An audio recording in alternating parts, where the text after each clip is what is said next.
아모스 1장 1절 2절 같이 읽습니다. 아모스 1장 1절 2절입니다. 유다 왕 우시아의 시대 곧 이스라엘 왕 요아스의 아들 여로보암의 시대의 지진 전 2년에 드고와 목자 중 아모스가 이스라엘에 대하여 묵시받은 말씀이라. 저가 가로되 여호와께서 시온에서부터 예루살렘에서부터 바라시리니 목자의 초장이 애통하며 갈멜산 꼭대기가 마르리로다. 아멘. 아모스서는 기독교 윤리에 대한 이러한 아주 중요한 신적 정의의 문제들을 아주 놀랍게 우리에게 가르친다라고 말씀을 드렸습니다. 12소 선지서, 또 우리가 4개의 대선지서, 이러한 그 선지서들은 굉장히 그 깊은 내용들을 다루고 있기 때문에 더더욱 이러한 최후 심판의 이러한 그 예언적 내용을 담고 있는 이러한 선지서들은 더더욱 미래에 대한 이러한 내용들을 또 담아내면서 우리에게 가르치고 있는 그러한 내용을 가지고 있습니다. 그래서 더더욱 아주 주의 깊게 이렇게 해석해야 합니다. 종말론적이고 최후 심판과 관련된 이러한 내용들은 좀 더 미래적이고 예언적이기 때문에 우리의 요한계시록 해석법, 다니엘서의 해석법에서 다뤘던 우리 개혁주의의 종말론적 그러한 해석들은 시간 중심적으로 지나치게 해석하지 않는다라는 것, 이걸 항상 조심하셔야 됩니다. 왜냐하면 초대교회 때도 그렇고 중세시대, 또 제세례파, 또 18세기엔 경건주의, 또 오늘날에는 세대주의, 이런 사람들이 극단적 문자주의로 해석하면서 시간 중심으로 성경에 있는 문자 그대로를 시간에다가 대입해서 그런 특정한 왕, 특정한 어떤 이벤트, 사건, 특정한 지역, 어떤 특정한 이러한 어떤 사건들을 마치 종말의 어떤 징조로 자꾸 이렇게 너무 극단적으로 이렇게 1대1로 문자적으로 대입하면서 아주 과격한 해석들을 했고, 거기서 한 발짝 더 나가면 시한부 종말론적인 휴거론이라든가 이런 아주 극단적인 이러한 그 종말론으로 나가면서 성도들의 삶을 또 엄청난 또 공격을 가했습니다. 그래서 더더욱 이 종말론적인 이러한 심판을 담고 있는 이러한 선지서들은 미래적인 이야기이기 때문에 그 미래를 해석할 때는 중세시대 1000년 동안의 풍유적 해석, 알레고리칼 해석, 그래서 우리가 그 알레고리칼이라고 하는 것이 풍유적이라는 그런 한문으로 표현되고, 조금 더 이렇게 쉬운 표현으로는 상상적 해석, 이렇게 중세시대 1000년 동안에는 너무 지나친 상상적 해석을 해왔습니다. 그래서 종말론적인 이러한 그 내용들도 그렇게 전부 지나치게 상상적으로 이렇게 해석을 해와서 문제가 됐습니다. 그래서 종교개혁 시대를 통해서 문자적 해석으로 돌려준 겁니다. 그랬더니만 그 문자적 해석을 제세례파가 너무 극단적인 문자주의로 또 이렇게 빠져버린 겁니다. 그렇기 때문에 우리가 문자적 해석, 문법적 해석은 존중하지만 극단적 문자주의는 또 조심해야 된다는 겁니다. 지금은 오히려 상상적 해석보다는 오늘은 세대주의 영향을 받은 이러한 극단적 문자주의의 이러한 해석이 우리의 전통적 개혁주의 해석에 더 많은 어려움을, 또 이렇게 공격을 가하고 있는 이런 안타까움을 보게 됩니다. 더더욱 하이퍼 칼비니즘, 하이퍼 청교도, 또 이런 회중파 계열에서도 역시 이런 성경에 어디서 이러한 식의 접근으로 단편적인 그런 문자 중심으로 지나치게 이렇게 보려고 하다 보니까 또 같은 방식으로 이렇게 지나치게 극단적으로 이렇게 문자주의 형태로 함몰되는 이런 어려움들을 보게 됩니다. 더더욱 조심하셔야 됩니다. 우리 문자적 해석이라고 할 때는 항상 문법적 해석이라고 하는 걸 꼭 기억하셔야 되고, 아모스서는 이렇게 기독교 윤리에 대한 중요한 교리를 담아내고 있다고 말씀을 드렸습니다. 그러면 그것이 핵심 교리가 되는 거예요. 그래서 교리적 해석. 또 하나는 뭐죠? 역사적 해석. 이것은 북이스라엘을 그 역사적 배경으로 소개하면서 그 속에서 그들이 생활하고 있던 터전 속에서 그들의 왕과 그들의 사회제도와 그들의 생활 문화적 토양 속에서 하나님의 계시가 주어졌기 때문에 수천 년 전에 그들의 문화와 그들의 생활 습관의 이러한 표현을 따라서 기록된 것이란 말이에요. 목자, 드고아의 목자. 그래서 이런 표현도 오늘날 우리가 주변에 목자를 구경하기가 쉽지 않잖아요. 그렇기 때문에 목자가 생활했던 어떤 그러한 생활 문화와 어떤 태도를 가지고 또 이렇게 책망도 하기도 하고 또 비유도 들기도 하고 이러는데, 이거를 우리가 우리 시대의 어떤 이러한 엄청난 4차 문명을 살아가고 있는 이런 시대의 그 문화적 배경 속에서 이 목자의 이 부분들을 지나치게 빨리 뛰어들게 되면 여러분이 마치 목자가 된 것처럼 이런 이제 착각을 하게 된단 말이에요. 이게 이제 오늘날 큐티 방식의 문제입니다. 큐티의 문제는 이게 우리 장로교회의 성경 읽기 방식도 아닐 뿐더러 성경으로 바로 뛰어들어간단 말이에요. 이것도 사실은 문자주의와 거기에다가 상상적 해석이 결합된 방식이 큐티 방식입니다. 그렇기 때문에 그 역사성을 무시하고 바로 뛰어들어가서 마치 자기가 주인공인 것처럼, 이 성경의 주인공인 것처럼 그렇게 뛰어들어가서 자기에게 필요한 것만 이렇게 가지고 오게 되는, 성경은 구약과 신약의 역사적 차이가 어마어마합니다. 성전 중심의 제사 중심적인 시대와 신약은 그러한 의식과 제사가 폐지된 그러한 시대, 또 신약은 성경이 기록된 시대, 신약 이후 오늘날은 성경 기록이 완성된 시대란 말이에요. 이런 역사적 차이를 무시하고 바로 성경으로 뛰어들어가서 마치 자기가 그 성경의 그 시대의 주인공인처럼 그렇게 1인칭 관점으로 읽어버리게 되면 큰일 납니다. 그래서 항상 역사적인 해석, 객관적으로 읽어낼 줄 알아야 된다는 것이에요.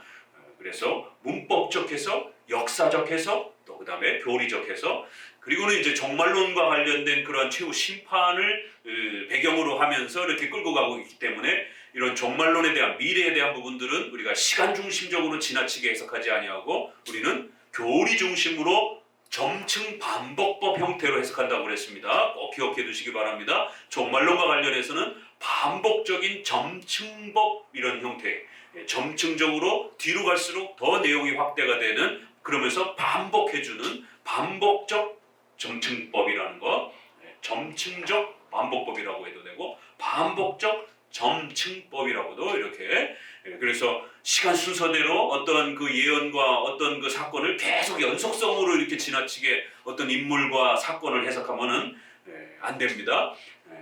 핵심적 그러한 교리적 내용들을 강화시키기 위해서 반복적으로 설명하기도 하고, 또 뒤로 갈수록 좀 더 자세한 내용들이 그렇게 추가되어지는 형태로 구성을 하고 있습니다. 그래서 이러한 반복적인 그러한 종말론적 해석들을 항상 생각하시면서 접근을 해야 합니다. 이제 아모스 1장, 2장도 보게 되면 주변 나라에 대한 심판과 경고가 먼저 쏟아집니다. 자, 그러면 이런 아모스가 말하는 주변 나라에 대한 경고와 이러한 책망들은 이미 벌써 이사야, 예레미야, 에스겔 이러한 대선지서에서 이미 충분히 우리가 읽어냈던 것입니다. 그러면 아모스서에서 와가지고 또다시 어떤 새로운 어떤 그 종말론적인 어떤 심판을 우리에게 또 다른 사건을 이야기하는 것이 아니라 같은 사건을 또 같은 모압, 암몬, 아람, 블레셋 이런 나라들을 반복해가면서 동일한 나라들을 또 언급하면서 그들의 죄를 책망하는 것이에요. 그렇기 때문에 이미 대선지서에서 이방 나라들을 책망하면서 종말론적 최후 심판에 대한 그런 경고를 했던 것이 소선지서에서는 좀 더 짧게 압축이 되어서 좀 더 또 다양한 내용을 가지고 이렇게 반복적으로 이방에 대한 하나님의 최후 심판의 종말론적 심판을 아주 상세하게 이렇게 다루는 것이지, 똑같은 나라인데 이사야에서 책망하는 사건이 다르고 또 아모스가 모압에 대해서 책망하는 게 다르고, 이렇게 그 종말론의 어떤 직전에 마치 어떤 그 나라의 특정한 사건의 이러한 세부적인 그러한 사건으로 세대주의처럼 해석하게 되면 큰일 납니다. 결국 이러한 이방 나라가 오늘날 존재하지도 않을 뿐더러 오늘 6개의 나라가 대략 이제 소개가 됩니다. 그러면 이 6개의 나라가 오늘 어디 있습니까? 없지요.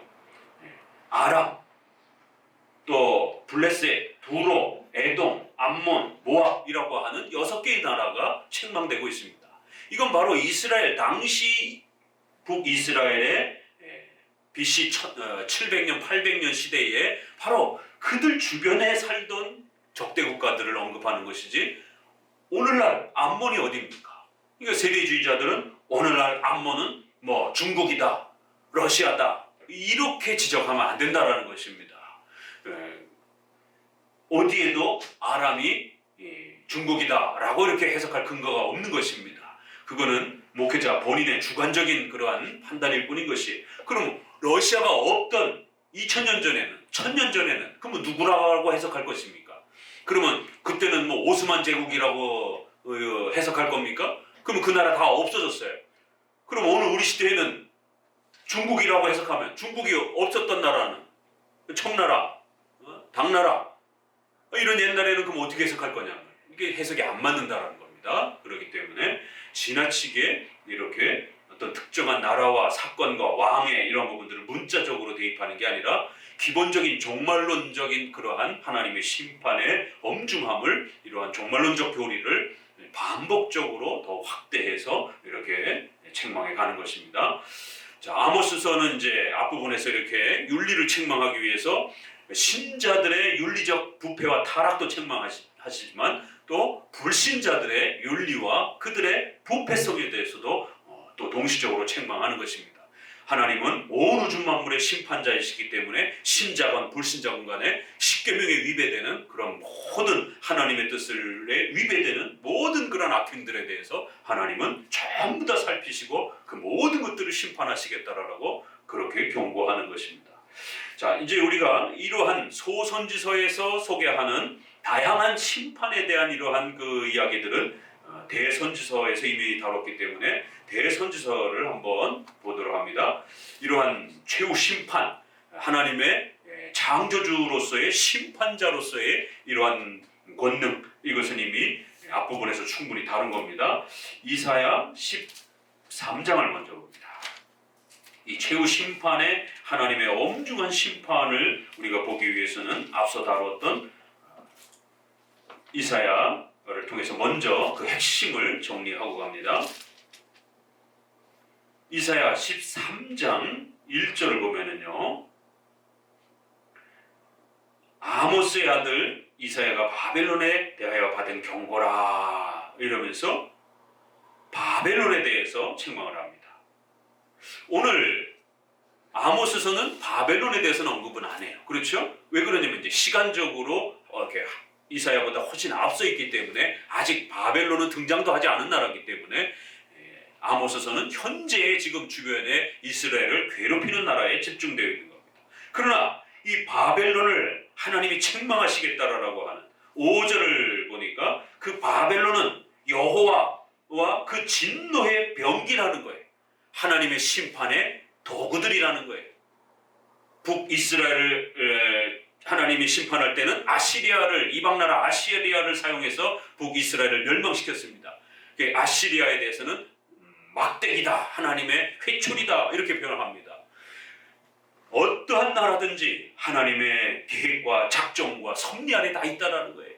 이방 나라가 힘이 세서 군사력이 세서 그렇게 나라와 민족을 통치하는 게 아니라 하나님이 그들에게 힘과 권능을 줘서 그들이 통치할 수 있도록 그렇게 하나님은 역사를 지배해 가신다는 거예요. 그래서 하나님께서는 교회를 책망할 때 그 불신자들을 들어서 하나님의 진노의 회초리로 들어서 그렇게 교회를 또 채찍질하기도 한다는 거예요. 진노의 도구들이라는 거예요. 진노의 막대기라는 거예요. 이 표현 하나가 역사 전체를 우리가 어떻게 봐야 하는지. 지금 미국이라고 하는 나라가 세계를 지배합니다. 또 그 전에는 영국이라는 나라가, 또 그 전에는 또 여러 나라들이 이렇게 세계를 지배하는 그런 엄청난 힘을 가졌지만 그 모든 것은 하나님의 작정과 섭리 속에서 하나님이 그 역사를 지배하면서 그 나라에게 힘을 주셨고, 그리고 그 나라를 통해서 하나님의 뜻을 이루어가는 도구들로 사용하셨다는 거예요.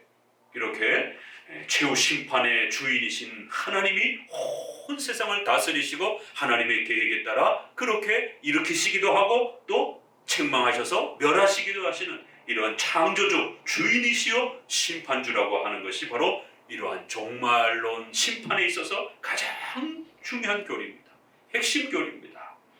바벨론이나 아시리아나 애굽이나 떵떵거리지 말라라는 거예요. 그 누구도 하나님 앞에 거만하게 교만하게 떵떵거리지 말라라는 겁니다. 다 하나님의 손에 들려있는 도구들이라는 거예요.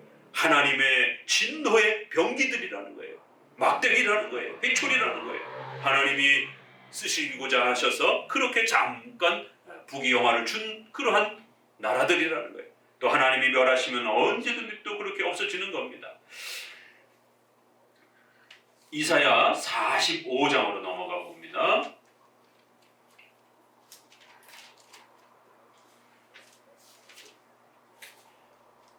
이사야 45장에는 이제 이러한 내용이 결론에 와서는 45장 6절입니다. 6절 같이 읽어보도록 합니다. 6절 7절 시작. 뜨는 곳에서든지 지는 곳에서든지 나밖에 다른 이가 없는지를 우리로 알게 하리라. 나는 여호와라, 다른 이가 없느니라. 나는 빛도 짓고 어둠도 창조하며 나는 평안도 짓고 환난도 창조하나니 나는 여호와라. 이 모든 일을 행하는 자니라. 그 이사야에서는 하나님의 절대 주권, 작정, 섭리 이러한 표현이 아주 굉장히 강하게 쏟아져 나옵니다. 그러니까 우리 장로교가 그토록 사랑하는 작정, 섭리, 예정교리 이거를 우리가 모르고서는 성경을 읽을 수가 없습니다.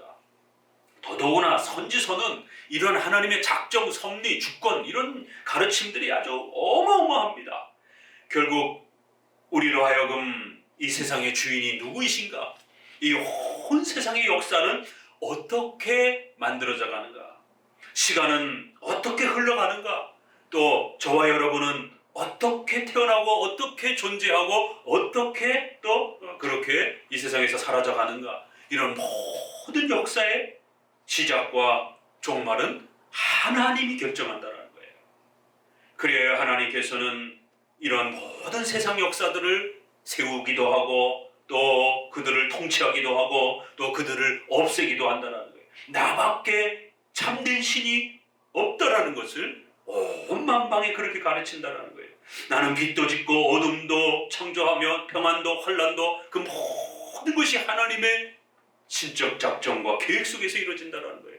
비록 하나님은 악을 만드는 분은 아니에요. 그러나 그 악조차도 아담의 타락조차도 우리의 실수조차도 하나님의 신적 작정과 허용적 작정이 아니고서는 하나님의 섭리가 아니고서는 어떤 일도 일어날 수 없다는 거예요. 우리의 머리털 하나까지 세신 바 되신 하나님이 우리의 숨쉬는 그 하나까지 계획하시고 다스리시는 그 하나님의 뜻에 의해서 온 세상이 지배되어져 간다는 거예요.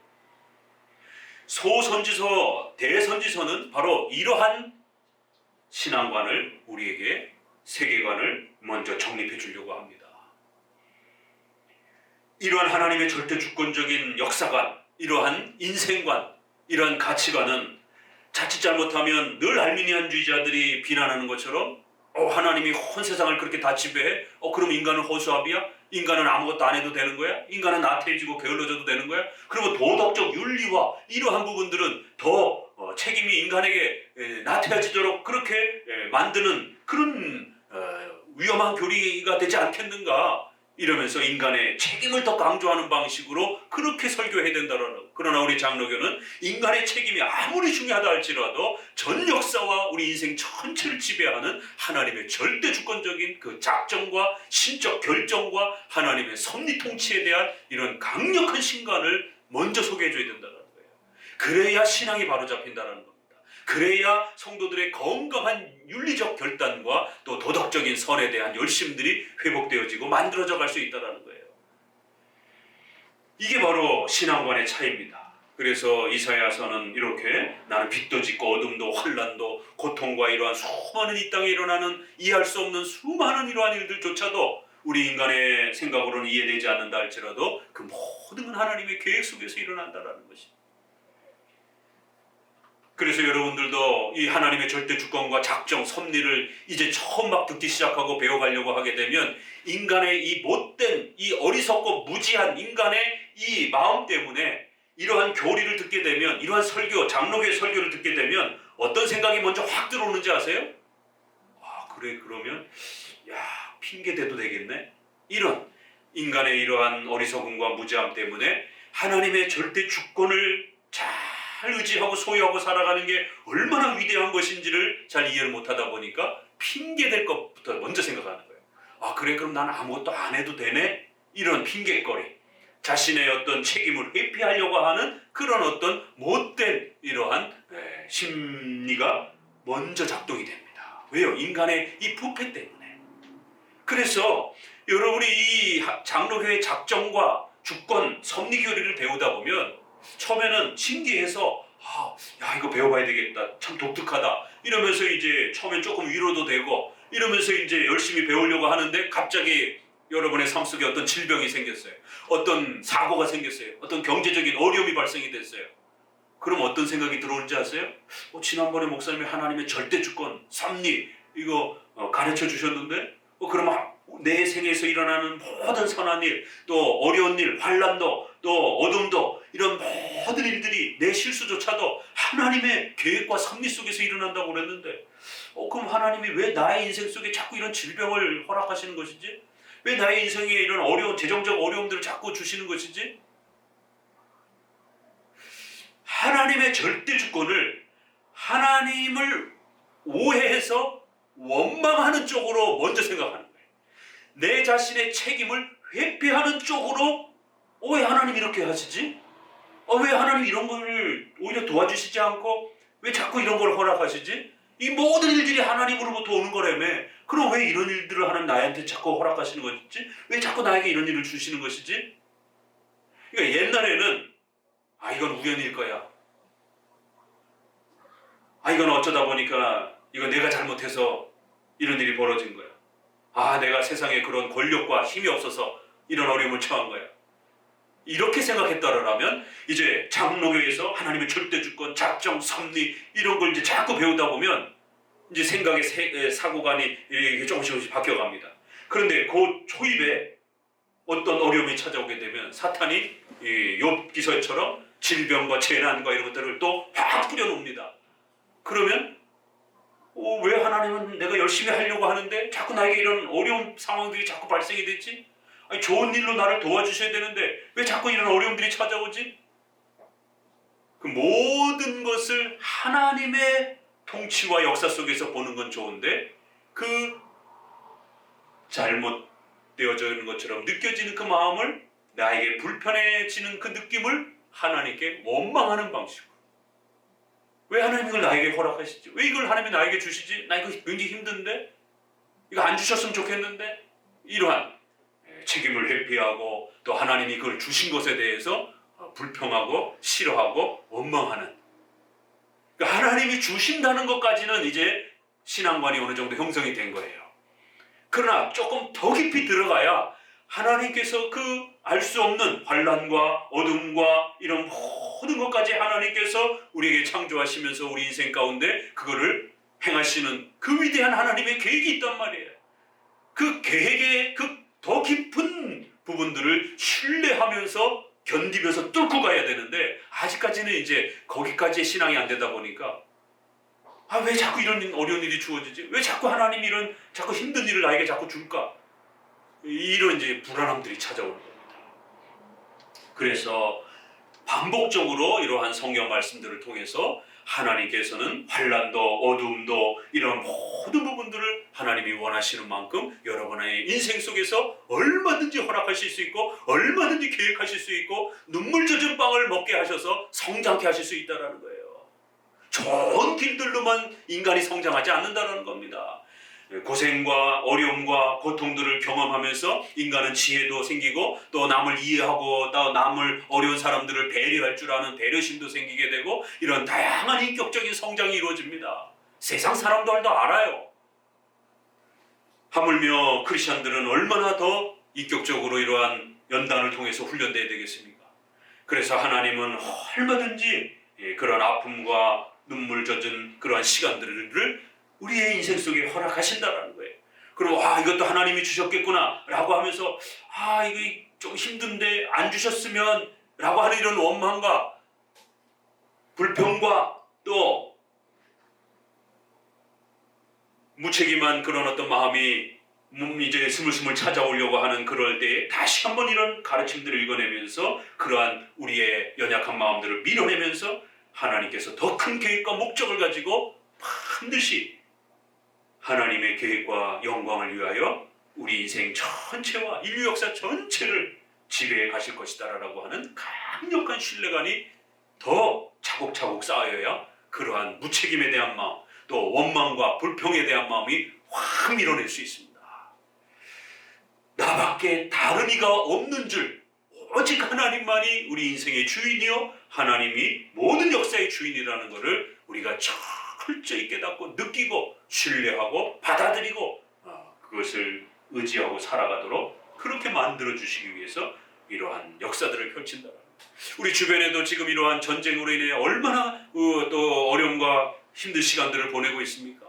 또 악한 지도자들에 의해서, 독재자들에 의해서 북한이라든가 또 이러한 교회를 핍박하는 이런 악한 국가와 위정자들이 빨리 죽었으면 좋겠는데 하나님의 특별한 계획 속에서 그 악한 국가의 지도자들이 죽지 않고 오히려 더 오래도록 통치하는 이런 이해할 수 없는 이러한 역사들을 직면했을 때 성도들은 시험에 든단 말이에요.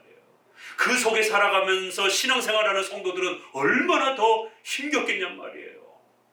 평안한 중에 살아가는 우리도 때로는 하나님의 섭리와 작정에 대해서 원망과 또 불평과 또 서운한 마음들이 나도 모르게 이렇게 자꾸 순간순간 찾아오는데 정말 목숨을 걸고 신앙생활을 해야 되는 그런 열악한 독재자 밑에 그러한 교회를 핍박하는 악한 지도자 밑에 살아가는 성도들과 교회는 얼마나 그 성도들은 더 힘들고 불안하겠냔 말이에요. 그럴 때 이러한 선지서와 이러한 대선지서의 이러한 전 이방 역사를 모두 다 지배한다라는 거예요. 왜 하나님이 모압, 암몬, 블레셋 이러한 나라들을 빨리 다 없애주지 아니하시고 계속해서 이스라엘 주변에 두고 이스라엘이 고통받고 괴로움을 겪도록 그렇게 두시는가?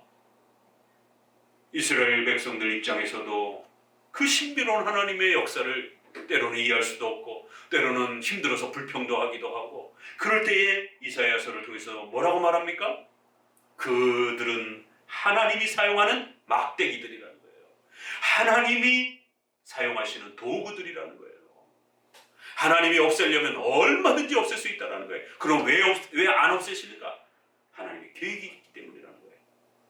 우리 성도들이 교회가 오직 하나님밖에 없는 줄, 온 세상은 오직 하나님만이 통치하신다라고 하는 이 강력한 주권과 작정과 섭리를 이해하고 배워낼 때까지 하나님께서는 이러한 역사를 펼쳐가신 겁니다. 46장도 한번 봅시다. 이사야 46장.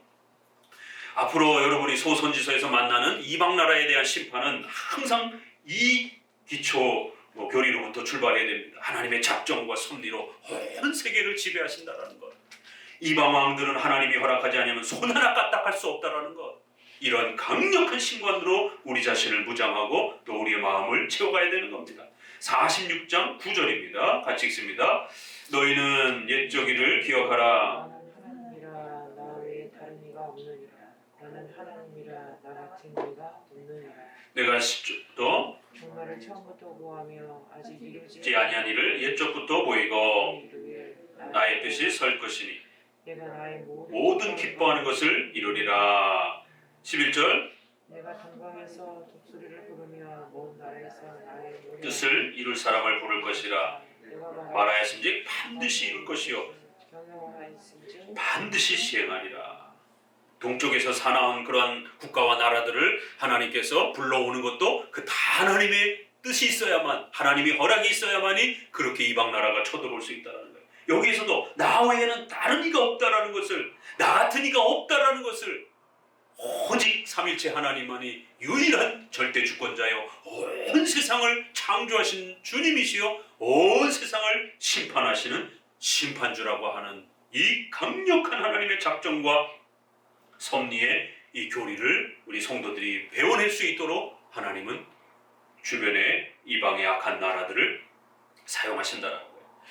처음 시작부터 종말까지 전부 하나님이 계획하신다는 겁니다.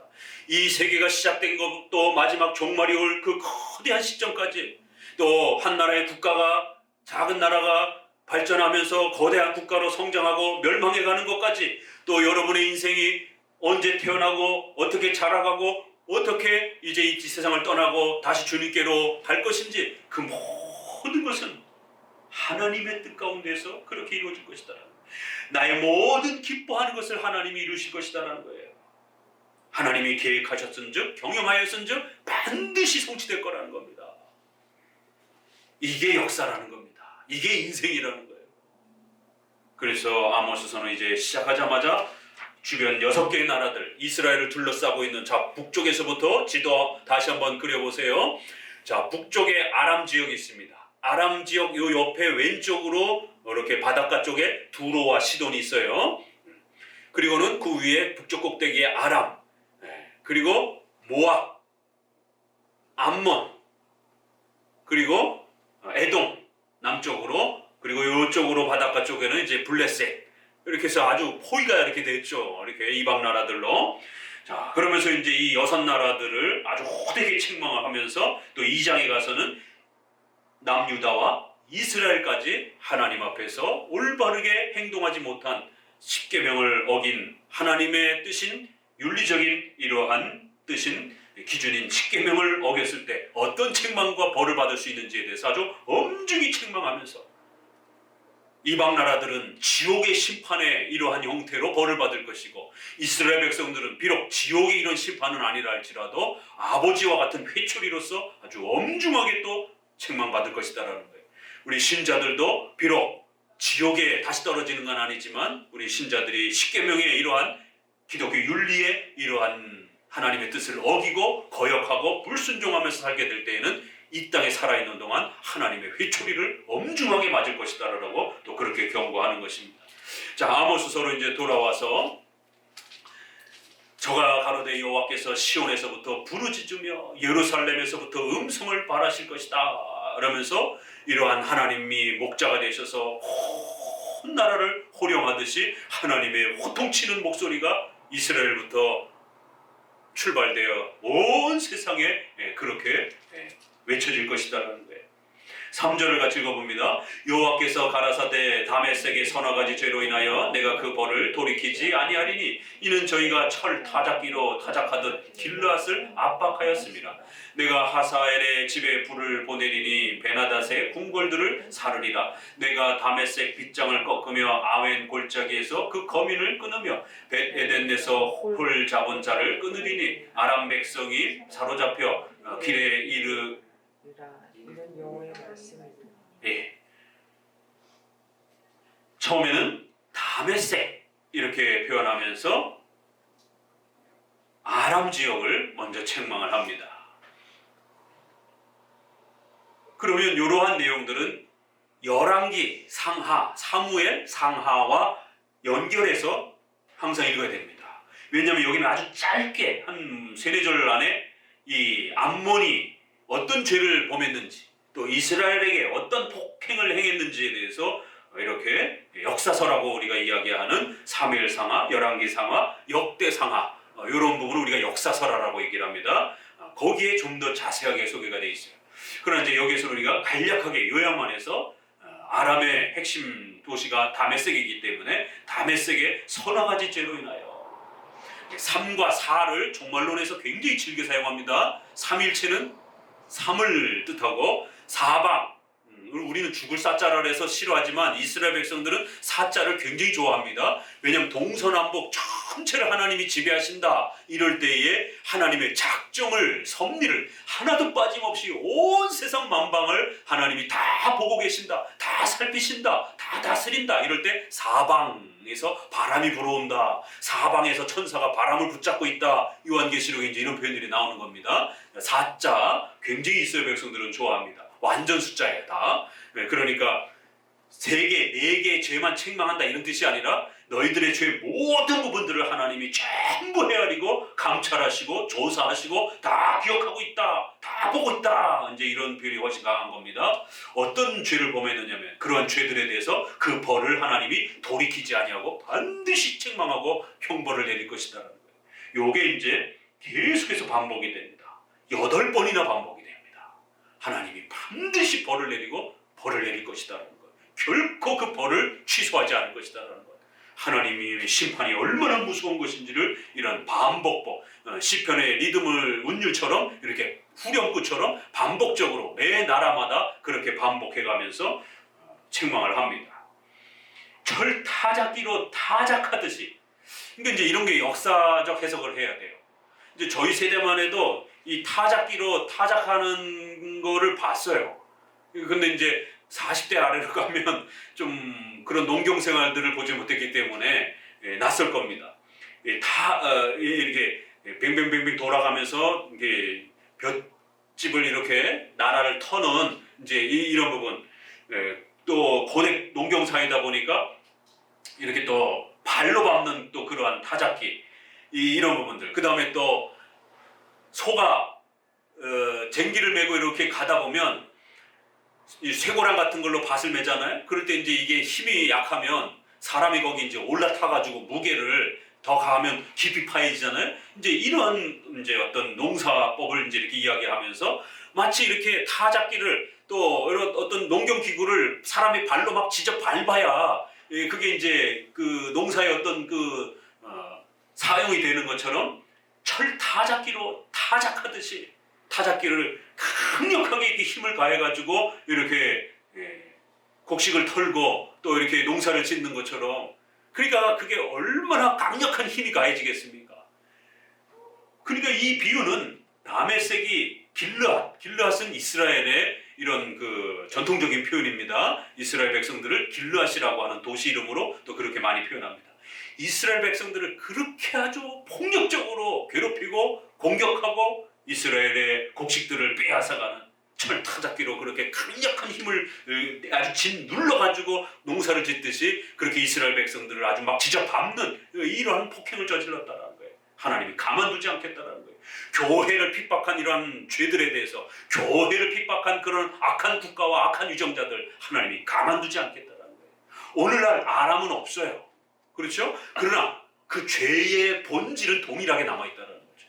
오늘날 교회를 핍박하는 그러한 악한 국가들, 또 오늘날 대한민국 아래에서도 교회를 핍박하는 그러한 위정자들, 그러한 국회의원들, 얼마 전에 이거 사실 여부를 확인해 봐야 됩니다. 민주당에서 교회를 허가제로 하자라고 하는 이러한 법을 발의를 했다가 막 그 항의를 해갖고 취소를 한, 그래서 그 국회의원 이름들이 쭉 나와갖고 SNS 떠들더라고요. 야, 교회를 허가제로 하자라고. 교회 국가 정부가 허락하지 않으면 절대로 세우지 못하도록, 공산당 정권처럼. 우리가 알게 모르게 이 진보 정부에 의해서 어떤 일이 벌어지고 있는지, 그들의 마인드와 사고 속에 교회에 대한 어떤 적대감을 갖고 있는지 성도들은 정신 차려야 됩니다. 자신의 정치적 성향이 진보냐 보수냐의 문제가 아니라 교회의 생존 문제란 말이에요. 그런 사람들을 국회의원으로 찍어준 그 성도에게도 하나님의 징계와 벌이 임할 겁니다. 교회를 멸망시키는 그러한 법을 만드는 국회의원을 본인이 스스로 뽑아주는 것이기 때문에 정치에 무관심한다고 해서 될 문제가 아닙니다. 정치는 반드시 교회와 맞물려 돌아가게 돼 있어요. 교회를 핍박하는 악한 정권들은 이 시대나 오늘 우리 시대나 항상 존재하는 겁니다. 그러한 존재들, 교회의 어깨 위에다가 철타작마당을 얹혀놓고 막 짓이기고 지져밟듯이 이렇게 핍박한 이 아람의 이 다메섹의 죄에 대해서 하나님이 반드시 벌을 돌이키지 아니하고 그들을 죽일 것이다라는 거예요. 내가 하사엘의 집에 불을 보내리니, 이 아람의 지도자입니다. 벤하닷의 궁궐에 불을 놓을 것이다라는 거예요. 아웬의 골짜기, 이게 다 이제 우리는 낯설지만 이게 다 아람 지역들입니다. 궁궐과 그 지역에 하나님이 불을 놓아서 아주 싹 태워버릴 것이다라는 거예요. 다 죽여버릴 것이다라는 거예요. 그 거민을 끊을 것이다라는 거예요. 그러니까 우리 번역에는 이런 부분들이 굉장히 이렇게 점잖게 번역이 돼 있잖아요. 그러나 이거 원문으로 그냥 읽어내면 그 백성들을 전부 다 죽일 것이다라는 거예요. 그 거민들, 그 백성들을 전부 다 불태워가지고 끊어버릴 것이다라는 거예요. 아예 그 지역에 생명이 살지 못하도록 하나님 불태워버릴 것이다라는 거예요. 홀 잡은 자, 왕권, 홀은 왕권을 말하기 때문에 권력을 휘두르던 자, 교회를 핍박했던 그러한 왕권 위정자들 전부 다 끊을 것이다라는, 끊는다라는 건 죽인다라는 얘기예요. 아람 백성이 사로잡혀서 그렇게 포로로 잡혀갈 것이라는 거예요. 이건 나중에 722년에 북아시리아에서 또 바벨론의 586년 그 600년의 갈그미스 전투라고 하는 애국과의 전투, 그래서 북쪽으로부터 내려오면서 바벨론이 싹 점령하고 내려오는 거예요. 그리고 마지막은 애국과 전투하면서 605년인가요? 갈그미스 전투에서 결국 애국까지 박살을 내면서 고대의 아시리아 문명, 애국 문명, 바벨론이 초토화시켜버린 겁니다. 실제로 다 성취가 되는 겁니다. 자, 6절을 봅니다. 6절부터는 가사, 블레셋입니다. 여호와께서 가라사대 가사의 서너 가지 죄로 인하여 읽으세요. 내가 그거를 돌이키지 아니하리니 이는 저희가 모든 사로잡은 자를 끌어 에돔에 붙여 좋습니다. 내가 가사성에 불을 보내리니 그 궁궐들을 사르리라. 내가 또 아스돗에서 그 거민과 아스글론에서 홀 잡은 자를 끊고 또 손을 돌이켜 에그론을 치리니 블레셋에 남아있는 자가 멸망하리라. 이는 주 여호와의 말씀이니라. 블레셋은 이쪽 아래쪽에 이렇게 바닷가 쪽에 있는 블레셋, 그러면 삼손이 아주 유명하잖아요. 그렇죠? 블레셋 그 사람들하고 늘 전투했던 그 삼손이라고 한 사람이 유명한 그 성경의 사건입니다. 그들의 죄는 뭐냐면 사로잡아서 주변의 나라에 침략을 해가지고는 그들을 사로잡아가지고 에돔에다가 팔아먹는 거예요. 인신매매, 노예매매, 이런 악독한 짓을 범했다라는 겁니다. 더 나아가서 또 이스라엘 백성들을 잡아다가 그렇게 에돔에다가 팔아넘기는 이러한 폭력들을 행했다라는 거예요. 반드시 그들을 벌할 것이다라는 거예요. 이거는 교회를 핍박한 것뿐만 아니라 또 이러한 불신자들조차도 사람들을 학대하고 사람들을 폭력적으로 그렇게 통치하고 포압적으로 다스리는 이러한 모든 위정자들에 대해서 사람들을 긍휼히 여기고 불쌍히 여기지 않는 이러한 폭력 정치를 행했던 모든 악한 위정자들에 대해서 하나님이 그들의 살인죄에 대해서 그들의 폭력성에 대해서 반드시 하나님이 그 성에 불을 내어 궁궐을 다 태워버리고 그들을 죽일 거라는 거예요. 아스돗, 아스글론, 이 블레셋의 유명한 도시들입니다. 홀 잡은 자, 위정자들을 끊어버리고 손을 돌이켜 에그론을 치리니 블레셋에 남아있는 자가 멸망하리라. 한 사람도 남김없이 전부 다 죽일 것이다라는 거예요. 주 여호와의 말씀이니라. 하나님이 반드시 그렇게 경고하고 예언했다라는 겁니다. 하나님의 뜻이다라는 거예요. 이 말도 계속해서 반복이 됩니다.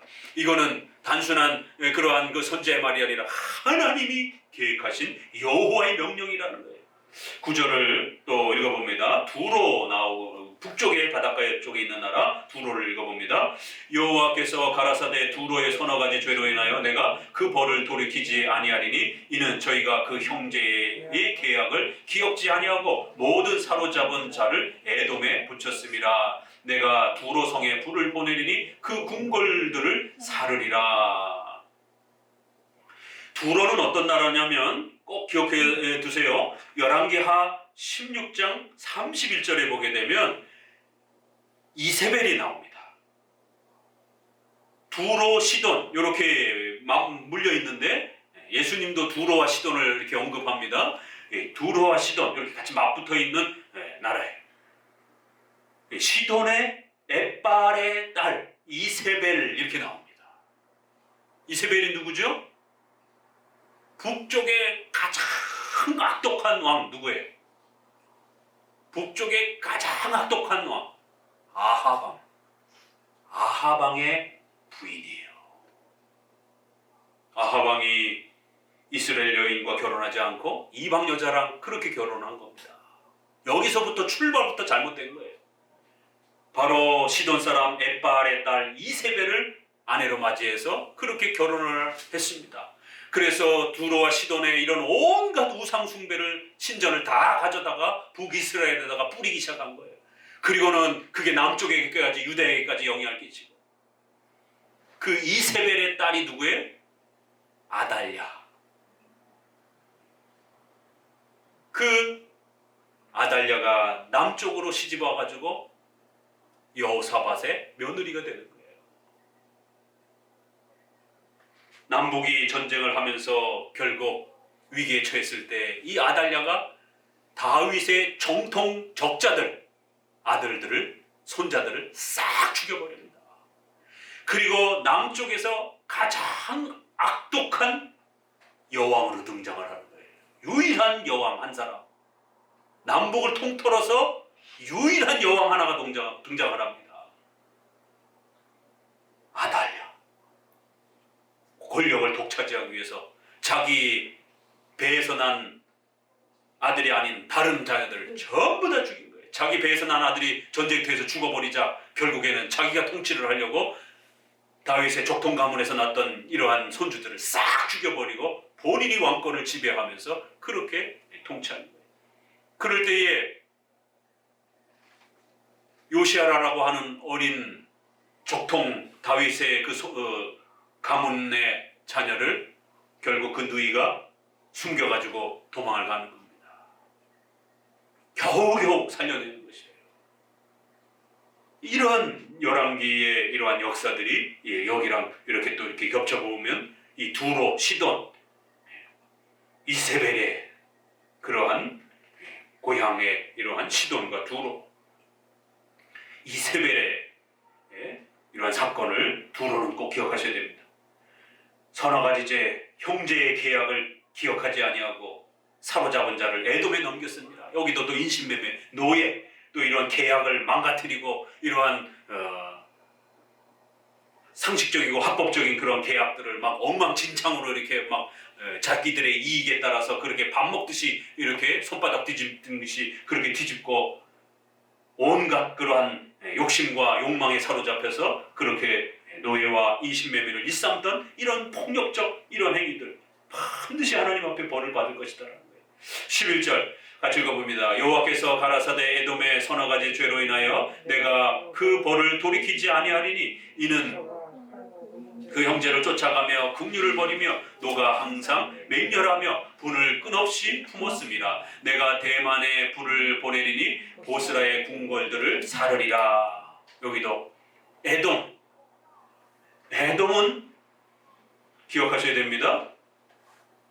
에서의 다른 이름이 에돔이에요. 에서는 누구죠? 야곱의 형입니다.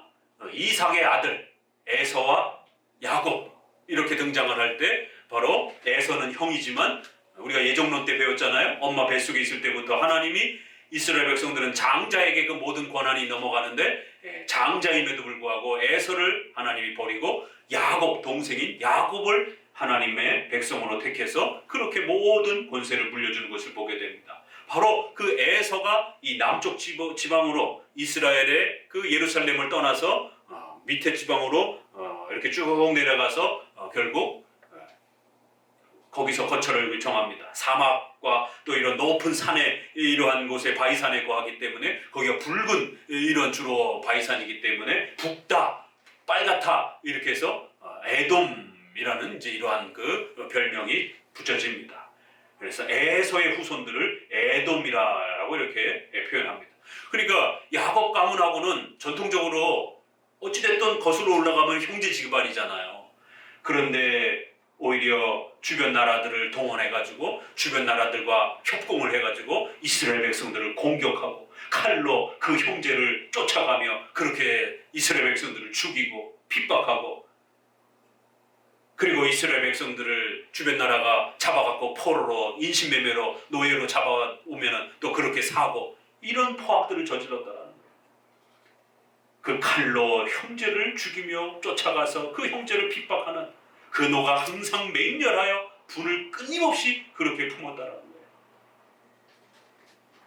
이렇게 교회를 핍박한 악독한 이러한 죄악들, 로마 가톨릭이 개신교 우리 기독교를 얼마나 핍박했습니까? 바돌로무의 대학살, 최소 5만 명이라고도 그러고 많이 잡으면 10만 명이라고도 그러고 더 이상 너희 핍박하지 않겠다 이러면서 결혼식을 이렇게 기독교와 로마 가톨릭 결혼식을 이제 이렇게 맺어주면서 프랑스에서 공적으로 예배드릴 수 있도록 기독교인들이 약속하마 이래놓고는 결국 그 기독교 아주 훌륭한 유명한 장군들을 다 초대해놓고는 결국 암살을 준비해놓고 결국 그 결혼식을 빌미로 기독교 초대받았던 그러한 장군들과 군사들을 죽이기 시작합니다. 그 유명한 장군이 누구예요? 거기서 죽은 콜리니. 발음을 잘해야 돼. 콜리니, 끌리니 뭐 이렇게도 하는데 콜리니라는 이런 프랑스의 유명한 이 로마 가톨릭 군대가 기독교 국가를 쳐내려고 프랑스를 점령하려고 할 때마다 군대를 조직해서 기독교를 지켜줬던, 개신교를 지켜줬던 아주 유명한 훌륭한 장군입니다.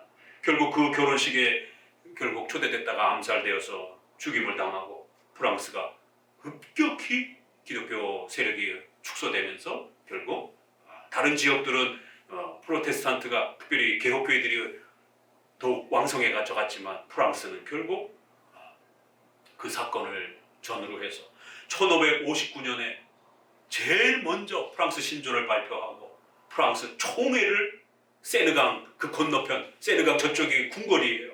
근데 그 건너편에서 버젓이 총회를 했어요. 야, 이 사람들이 얼마나 무서운 사람들이냐면 저 가톨릭 군대가 그 포진하고 있는 그 건너편, 강 건너편에 뻔히 보이는데 그 맞은편에서 총회를 하는 거예요. 그만큼 담대하고 유럽의 최초로 제네바보다도 더 빨리 그렇게 총회를 조직해서 장로 정치를, 노회 총회라고 하는 장로 정치를 구성해주고, 그래서 1560년에 어디로 넘어가요? 스코틀랜드 존 낙스가 그거를 보고 아하, 국가적인 이런 장로 정치 제도를 구축해야 되겠다. 그래서 1560년에 스코틀랜드 신조가 발표되고 제1치리서가 발표가 되는 겁니다.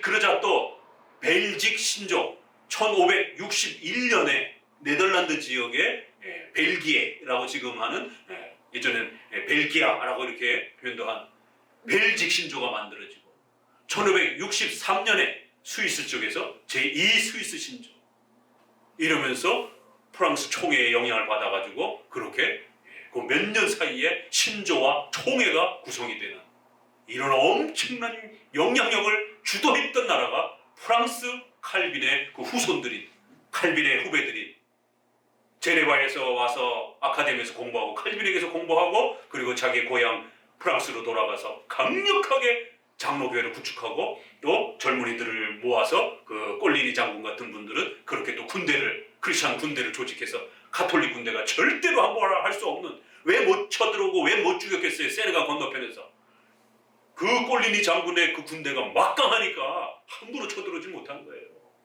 그래서 군대로 보호해주면서 총회를 가질 수 있도록 이런 어마어마한 막강한 영향력들을 행했는데 결국 1572년에 그러한 바돌로메의 암살 사건이, 대학살 사건이 벌어졌고 수많은 군인들이 죽었고 결국 프랑스는 로마 가톨릭 국가가 되어지는, 그런 스페인하고 프랑스가 유럽에서 가장 강력한 로마 가톨릭 국가잖아요. 이런 역사적 아픔이 있습니다. 이렇게 같은 비슷한 개신교 같은데, 같은 기독교 같은데 이렇게 로마 가톨릭은 우리 기독교를, 정통 기독교를 죽이려고 늘 호시탐탐 기독교를 변질시켜서 그렇게 정통 기독교를 없애려고 하는 이런 악독한 범죄들을 행하고 있더라고요. 오늘날도 우리 주변에 이단과 같은 기독교 비슷하지만 결국 정통 기독교를 무너뜨리는 이런 얼마나 악한 세력들이, 반기독교적인 그러한 세력들이 기독교의 모습으로, 교회의 모습으로 그렇게 또 교회를 핍박하는 그런 형태들이 얼마나 많습니까? 하나님이 반드시 벌을 내릴 것이다라는 거예요. 13절 읽어봅니다. 여호와께서 가라사대 암몬 자손의 서너 가지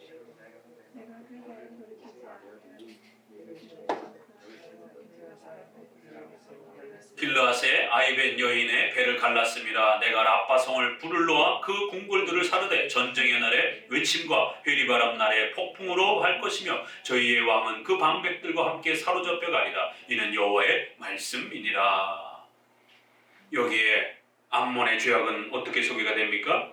그 영토를 넓히고 싶은 이러한 확실한 그러한 욕망 때문에 결국 이스라엘 길앗, 이스라엘 백성들을 이렇게 가혹하게 죽이는 거예요.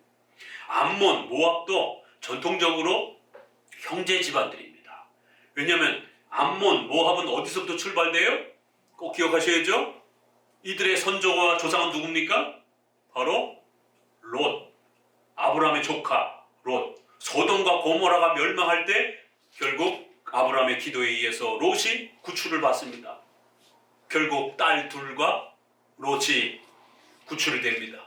그런데 이 딸들이 잘못 오해해서 결국 자손들이 자기들밖에 남지 않았다라고 이렇게 한탄하면서 엄연히 아브라함이 살아있는데 결국 자기 아버지에게 술을 먹이고 언니와 동생이 그렇게 아버지랑 동침을 합니다. 그래서 낳은 자녀가 모압과 암몬이에요. 그러니까 롯의 자손들입니다. 아브라함과 조카와 삼촌지간이에요. 그러니까 대대로 이스라엘 백성들과는 굉장히 가까운 그런 민족들입니다. 그리하여 다윗이 또 그 한 사건을 기억하시고, 두 번째로 유명한 사건은 다윗이 사울에 의해서 도망다니고 계속해서 그 핍박을 피해서 도망다니잖아요. 결국 자기 부인과 아내들이 먼 여행을 하기가 너무 힘드니까 결국 다윗과 부하들이 어디로 피신을 가느냐면 이 모압 지역에 가서 자기 아내와 아이들을 피신시키고 본인들만 이제 사울왕을 피해서 도망다니면서 전투도 하고 이러는 거예요. 그러니까 어찌됐든 모압은 다윗에게 굉장히 호의적인, 전통적으로 이스라엘에게 굉장히 먼 친척 이런 형태를 갖고 있는 겁니다.